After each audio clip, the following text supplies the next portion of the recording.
성경에는 예수님께서 웃으셨다라는 기록이 한 번도 기록되어 있지 않습니다.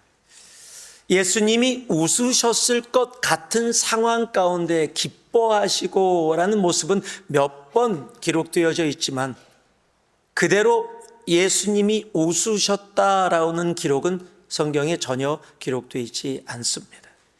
여러분, 그런데 예수님이 우셨다라는 기록은 성경에 2번이나 정확하게 기록되어 있습니다.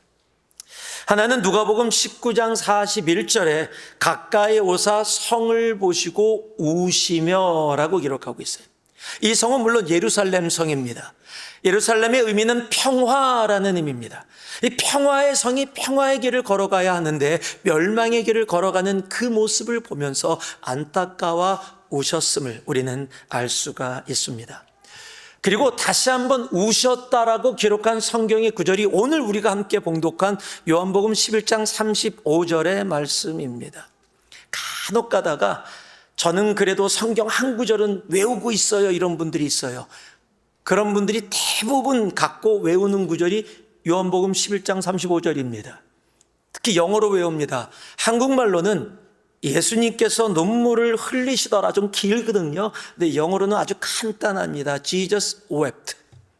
그래서 사람들이 외울 때 아주 심플하게 외운다고 그렇게 얘기를 합니다. 그런데 영어로는 간단하게 그렇게 표현되었을지 몰라도요, 이 말씀에 담겨 있는 주님의 마음은 그렇게 간단하지가 않습니다. 그 간단하지 않음을 알 수 있는 것은 그가 오셨을 때 예수 그리스도 그의 마음을 표현한 그 단어들이 가지고 있는 의미들 때문입니다.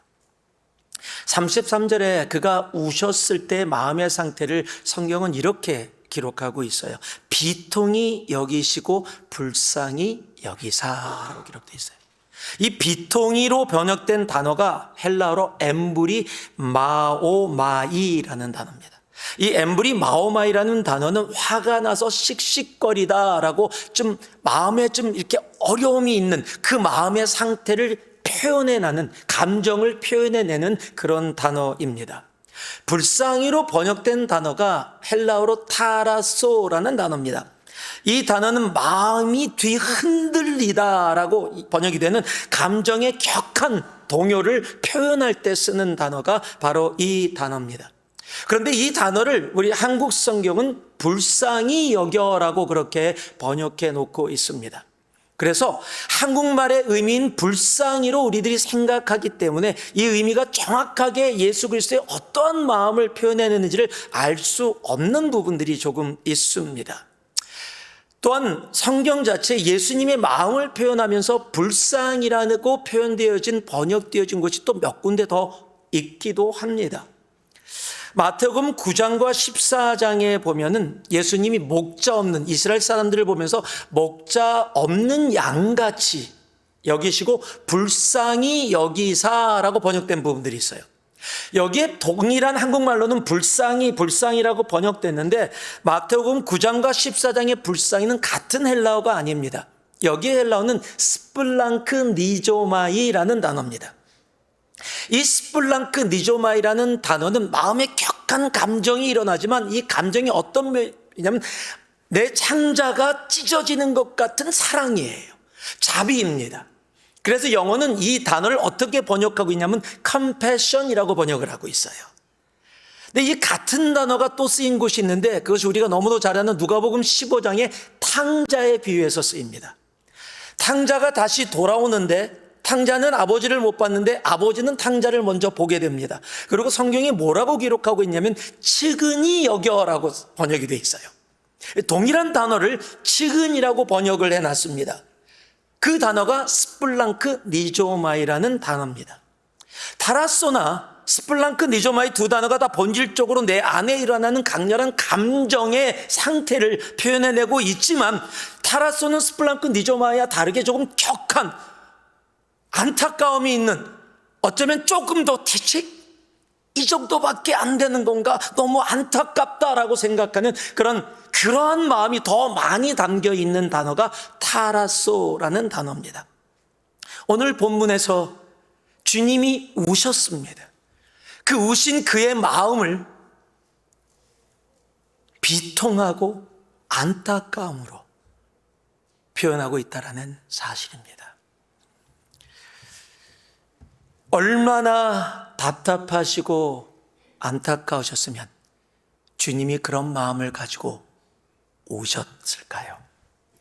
여러분, 대체 무엇이 예수님의 마음을 그렇게 눈물을 흘리며 우시게 했을까요? 오늘 이 말씀을 통해서 우리 자신을 한번 돌아볼 수 있는 그런 시간이 되기를 소망합니다. 제가 이렇게 물어보면 너무 다이렉트할까요? 여러분은 지난 한 주 예수님을 우시게 했습니까? 아니면 기쁘시게 했습니까? 우리의 인생은, 우리의 믿음은 예수님을 우시게 하는 믿음일까요? 아니면 예수님을 기쁘시게 하는 믿음일까요? 오늘 이 말씀을 통해 우리가 주님 앞에 그렇게 결단하고 기도하며 나아갔으면 좋겠습니다. 주님, 내 삶이 주님을 기쁘시게 하는 삶 되게 하여 주시옵소서. 그동안 그렇게 하지 못한 나의 삶이 혹 있었다 할지라도 하나님, 오늘 이 순간부터 내가 주님을 기쁘시게 하는 바로 그 삶, 그 걸음 되게 하여 주시옵소서. 오늘 21절에서 24절을 보면 예수님이 우신 이유를 이렇게 설명하고 있습니다. 마르다가 예수께 여짜오되 주께서 여기 계셨더라면 내 오라버니가 죽지 아니하였겠나이다. 그러나 나는 이제라도 주께서 무엇이든지 예수님께 구하시는 것을 하나님이 주실 줄을 아나이다.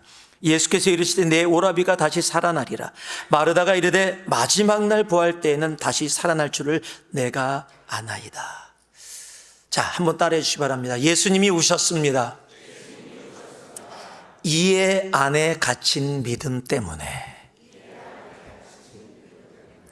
이해 안에 갇힌 믿음.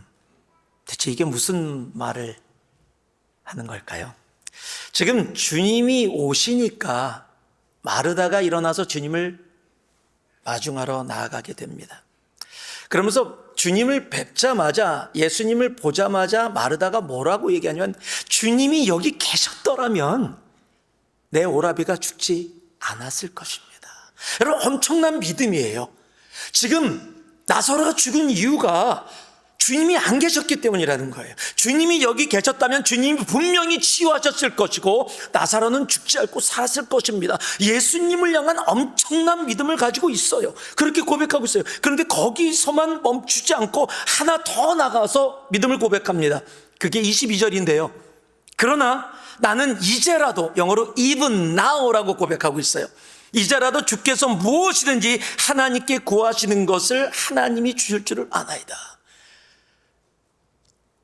예수님이 안 계셔서 나사로가 죽게 되어졌지만 even now, 지금이라도 예수님이 구하신다면 하나님이 무엇이라도 다 들어주실 것을 내가 안다, 내가 믿는다 고백하고 있어요.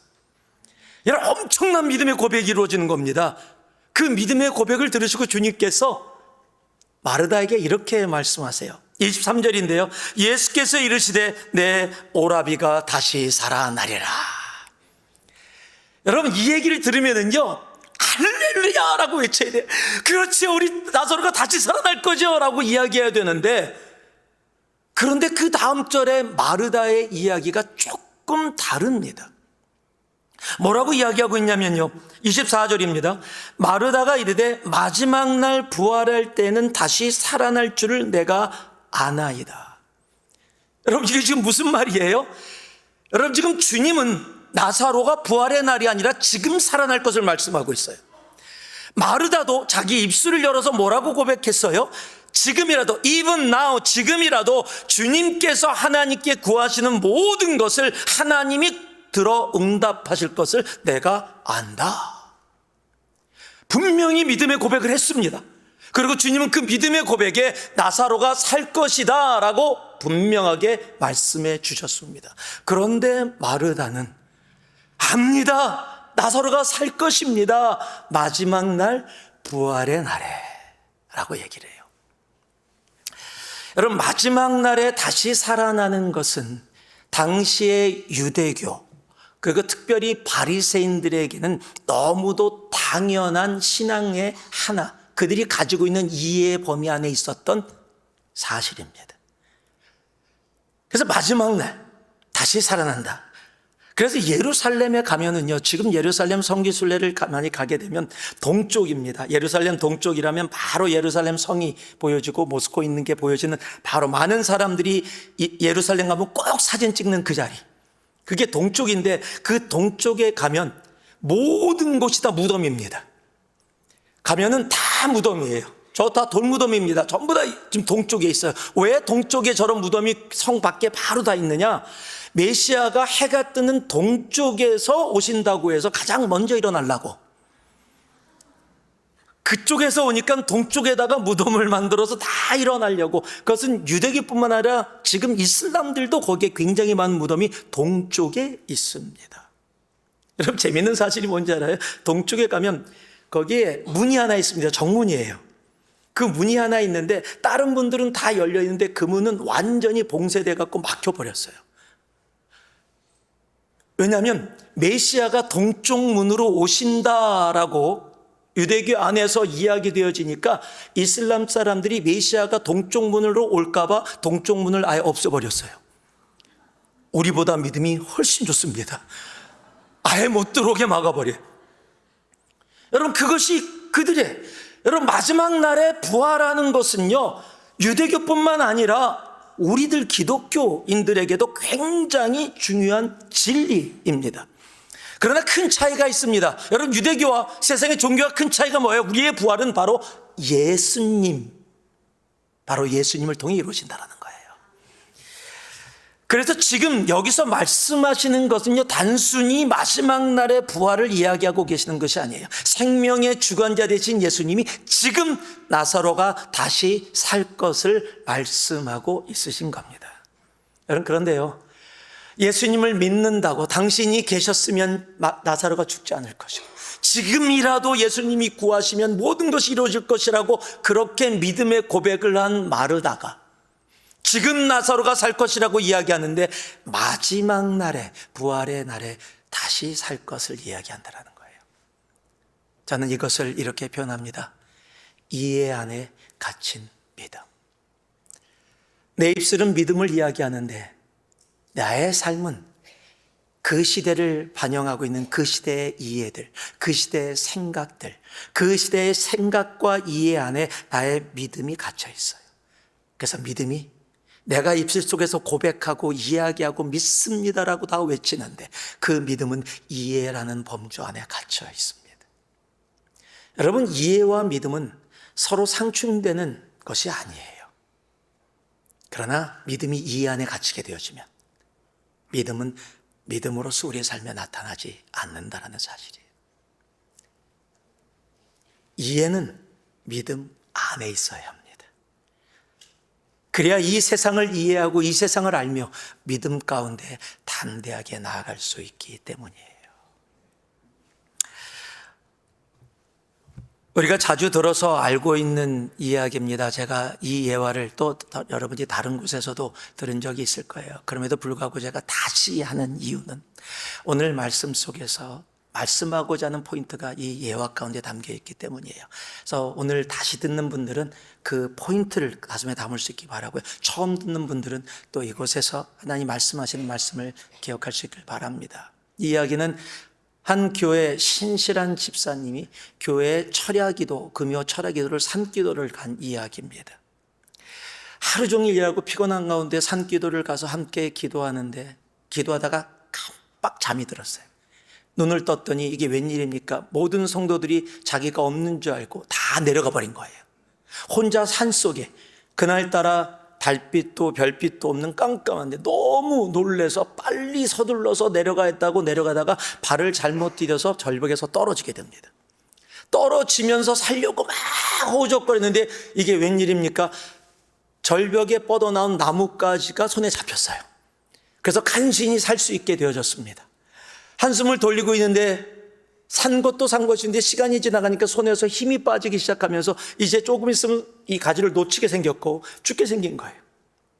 그래서 기도를 합니다. 하나님, 내가 집사로 기도하다가 잠깐 존 거는 미안한데 그렇다고 죽을 정도의 죄는 아닌 것 같은데 주님 나를 살려주세요라고 기도하는데 그 기도 가운데 절벽 위에서 소리가 들립니다. 네가 나를 찾느냐.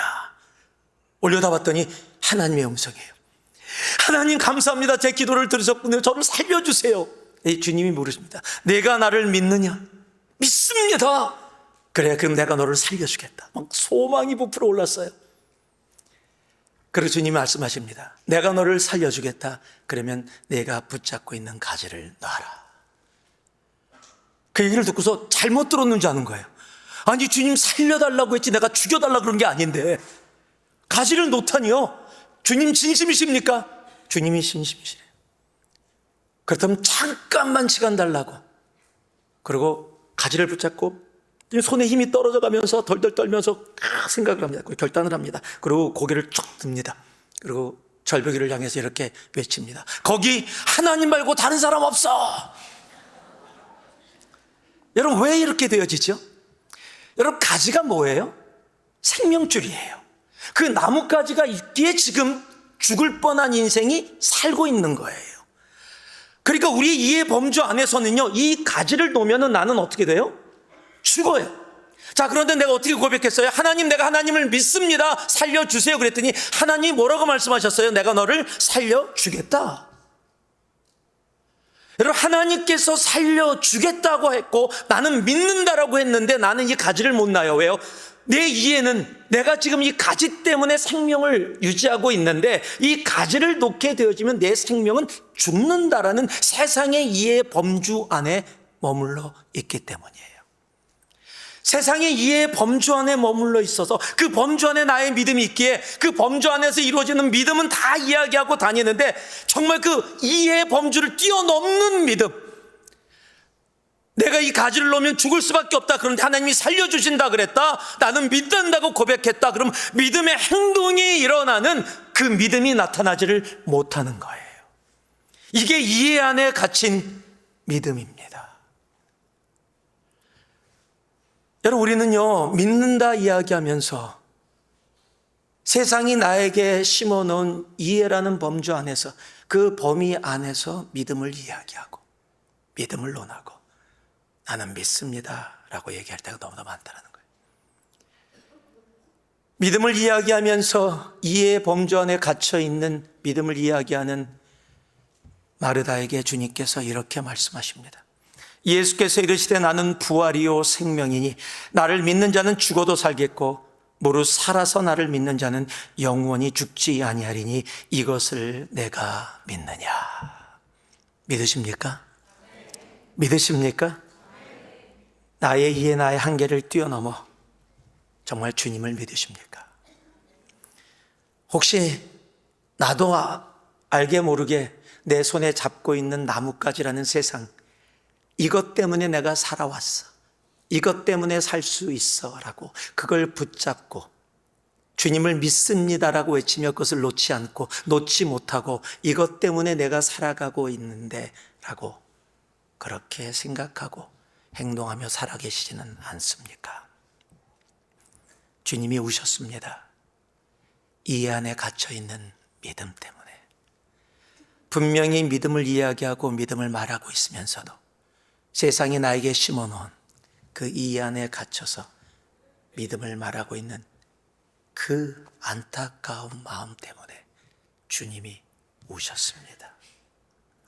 여러분, 이 안에 갇힌 믿음이 아니라 이해를 뛰어넘는 믿음으로 여러분 주님을 마음껏 기쁘게 웃게 할 수 있는 여러분 우리 모두가 되어지기를 주님의 이름으로 축복하고 축복합니다. 32절을 보니까요, 마리아가 예수 계신 곳에 가서 배웠고 그 발 앞에 엎드려 이르되 주께서 여기 계셨더라면 내 오라버니가 죽지 아니하였겠나이다 하더라. 자, 한번 또 따라해 주시기 바랍니다. 예수님이 우셨습니다. 만약의 믿음 때문에. 여러분, 마르다와 마리아가 예수님을 보자마자 한 이야기가 똑같아요. 주님이 이곳에 계셨더라면 내 오라비가 죽지 않았을 것이다라는 거예요. 마르다도 마리아도 예수님을 향해서 분명히 주님만 계셨다면 이런 일 없었을 텐데 주님이 안 계셔서 이런 일이 벌어진 거다. 만약에 주님이 여기에 계셨다면, 여러분 한국말로는 만약에 안 쓰여 있는데요, 원본에서 헬라어에는 A라는 if로 번역되는 만약이라는 단어가 기록되어 있다는 거예요. 여러분, 주님이 계시지 않았기 때문에 이런 일이 벌어졌다. 만약 계셨더라면. 여러분 아세요? 이 만약은 믿음이 아니라는 사실이에요. 만약에 믿음을 가지고 살면 우리는 언제나 아프고 슬플 수밖에 없다는 사실이에요. 우리는 너무 자주 그렇게 살죠. 만약 그때 주님이 이렇게 하라고 알려주셨더라면, 만약 그 일 주님이 어떻게든 막아주셨더라면, 만약 그 일이 나에게 그때 일어나지 않았더라면. 가끔가다 이런 얘기도 해요. 만약 내가 이 인간하고 결혼하지 않았더라면 내가 어떤 삶을 살았을까? 만약 내가 이 직장이 아니라 그때 저 직장을 선택했더라면. 혹 요즘 새로 오신 분들이나 해서 그런 생각하실지 혹 모르겠어요. 요즘 비전센터 기도하고 막 그러는데 온 지 얼마 되지도 않았는데 뭐 비전센터 뭐 작정한 거 혼신에게 부담되거든요. 그걸 왜 몰라요? 얘기하는 나도 부담되는데 왜 들으시는 분이 부담이 안 되시겠어? 그럼 만약 내가 요때 오지 않고 2년 후에 저거 다 된 다음에 짜잔 하고 왔더라면 여러분 부담 없이 알만큼 신앙생활 했을 수 있었을 텐데, 여러분 만약은 모든 것을 만들어낼 수가 있어요. 만약. 그런데 이 만약의 믿음이 뭔지 아세요? 여러분 만약의 믿음은요, 만약 이랬었다라는 것은 하나님의 주권을 인정하지 않기에 불신이에요. 예수님이 제한적이었기 때문에 이런 일이 이루어질 수밖에 없었다. 하나님의 주권이 그 상황 속에 없었기 때문에, 만약에 주님이 이렇게 하셨다면, 그렇게 안 하시고 그렇게 안 됐기 때문에 하나님의 주권을 인정하지 않고 하나님을 제한적으로 만드는 것, 여러분 그것을 성경은 불신이라고 이야기하는 거예요. 여러분 믿음에는 만약이 없습니다. 지금 현실이 내가 원하지 않는 것이라고 해야 돼요. 그의 인도하심을, 그의 주권을 믿고 그대로 나아가는 것이 믿음이기 때문이에요. 내가 비록 이해하지 못하는 현실 가운데 있어도 여러분 그 현실 속에서도 하나님의 역사하심은 분명히 있습니다. 여러분 창세기에 만약에 요셉이 지금 감옥에 갇혀 있어요. 노예 생활한 것도 힘들고 어려웠는데 억울하게 누명 쓰고 감옥에 있어요. 만약에, 자 이것도 만약인데요, 요셉이 만약 내가 형들에게 내가 꾼 꿈을 이야기하지 않았더라면, 만약 형들에게 내가 그날 아버지의 심부름 가서 형들이 없어서 그냥 거기서 형들이 없네 그러고 돌아왔더라면 더 갔거든요. 만약 그 아줌마가 나를 꼬실 때 모른 척하고 넘어갔더라면, 여러분 그랬더라면요, 창세기에 우리가 아는 요셉은 존재할 수 없다라는 사실입니다. 여러분 만약이 아닙니다. 비록 지금 내 현실과 내 상황이 내가 이해할 수 없고 힘들고 더러는 억울하기도 하고 더러는 아프기도 하고 고통스럽다 할지라도, 여러분 그 상황 가운데서도 우리의 하나님은 하나님이십니다. 그 하나님의 주권을, 그 섭리를 인정하고 나아가는 것, 그것이 믿음이라는 사실이에요. 여러분 그것을 많은 고백들이 있지만 우리들에게 확실하게 아는 고백으로 우리에게 하신 분이 있어요. 바로 우리가 너무도 잘 아는 하박국 선지자입니다. 하박국 3장 17절 18절 같이 한번 읽어볼까요? 하박국 선지자의 그 믿음의 고백입니다. 함께합니다. 비록 무화과 나무가 무성하지 못하며 포도나무에 열매가 없으며 감람나무에 소출이 없으며 밭에 먹을 것이 없으며 우리의 양이 없으며 외양간에 소가 없을지라도 나는 여호와로 말미암아 즐거워하며 나의 구원의 하나님으로 말미암아 기뻐하리로다. 아멘. 여러분 만약에 무화과 나무에 열매들이 있었으면, 포도나무에 열매가 생기면, 감람나무에 소출이 많아지면, 외양간에 소와 양들이 차고 넘치게 되어지면이 아니었다는 거예요. 만약이 아니었어요. 만약 내 상황이 풀리면, 내가 원하는 것이 이루어지면이 아니었다라는 사실이에요. 여러분, 상황은 더더욱 힘들어지고 더더욱 어려워졌는데 만약이라고 얘기하지 않고 뭐라고 얘기했어요? 그럼에도 불구하고를 얘기하고 있어요. if가 아니라 even though를 얘기하고 있는 거예요. 여러분, if는 믿음이 아니에요. even though, 그럼에도 불구하고. 내게 아무 것이 없어도, 내 지금 앞에 죽음이 기다린다 할지라도 그 가운데 역사하시는 하나님의 주권을 그대로 인정하고 믿는 것, 여러분, 그것이 믿음이기 때문이에요. 주님이 오셨습니다. 왜요? 만약의 믿음 때문에. 만약이 아닙니다. 지금 내 현실 가운데 만약 주님께서 만약이라고 얘기하고 있다면, 아니요, 이제 내 믿음으로 주님 앞에 올려드릴 수 있기를 소망합니다. 내가 이 상황, 이 현실, 지금 지나가는 이 과정 너무 힘들고 고통스럽다 할지라도 그럼에도 불구하고 내 하나님 여호와로 인하여 내가 기뻐하리로다 외칠 수 있는 그 믿음이 우리의 하나님을 마음껏 기쁘시게 웃게 하는 믿음으로 우리의 삶 가운데 나타나게 될 것입니다. 마지막으로요, 33절 말씀을 제가 읽어드립니다. 예수께서 그가 우는 것과 또 함께 유대인들이 우는 것을 보시고 심령의 비통이 여기시고 불쌍히 여기사. 자, 마지막으로 따라해 주시기 바랍니다. 예수님이 우셨습니다. 죽음 앞에서 무너지는 믿음 때문에. 여러분, 주님의 눈물은 단순한 분노의 눈물이 아니었다라는 사실이에요. 우는 사람들과 공감하는, 불쌍히 여기는 눈물이었습니다. 그러나 단순히 그냥 슬프다라는 눈물은 또한 아니었습니다. 여러분, 믿는다고 말하면서 믿음으로 산다라고 이야기하면서 죽음의 권세 앞에서 작아지는 그 모습을 보면서 안타까워 오신 겁니다. 또한 주님이 사랑하는 사람들을 그렇게 만드는 죽음의 권세에 대한 거룩한 분노의 눈물이었기도 했습니다. 여러분, 우리 주님은요, 우리가 힘들고 어렵고 고통 속에 있고 아픔 속에 있을 때 그냥 멀리서 구경하는 차가운 구경꾼이 아니십니다. 우리 아픔을 아시고 함께 분노하시기도 하고요, 함께 슬퍼하시는 분이십니다. 그리고 그 슬픔 가운데 함께 들어오셔서 그 현장에서 함께 해주시는 분이 바로 우리 주님이십니다. 그러나 또한 단순히 슬픔 속에 어찌할 수 없는 슬픔, 그 슬픔에 머물러 계시는 분이 아니십니다. 여러분, 그래서 그 슬픔과 눈물 가운데 있는 마르다와 이스라엘 사람들을 향해서 이렇게 얘기하십니다. 나사로가 어디 있느냐? 왜 모르세요? 무덤에 가서 같이 슬퍼하시려고요?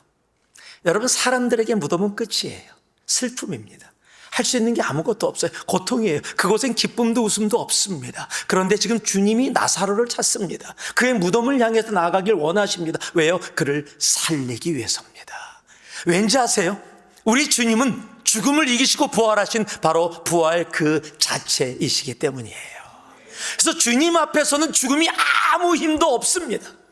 성경은 그래서 이렇게 얘기합니다. 로마서 6장 9절에 이는 그리스도께서 죽은 자 가운데서 살아나셨음에 다시 죽지 아니하시고 사망이 다시 그를 주장하지 못할 줄을 알미니라.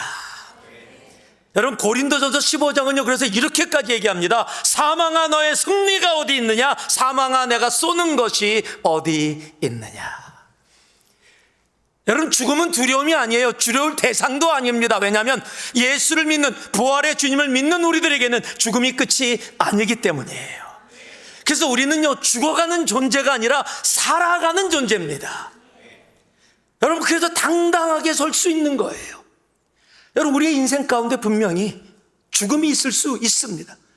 나에게도 죽음이 있을 거고요, 사랑하는 사람들 삶에도 분명히 죽음이 있을 겁니다. 제가 반 농담 반 진담으로 집회를 나갈 때, 청년들 집회 가면 제가 예언 같은 거 안 하지만 두 가지 예언을 할 때가 있습니다.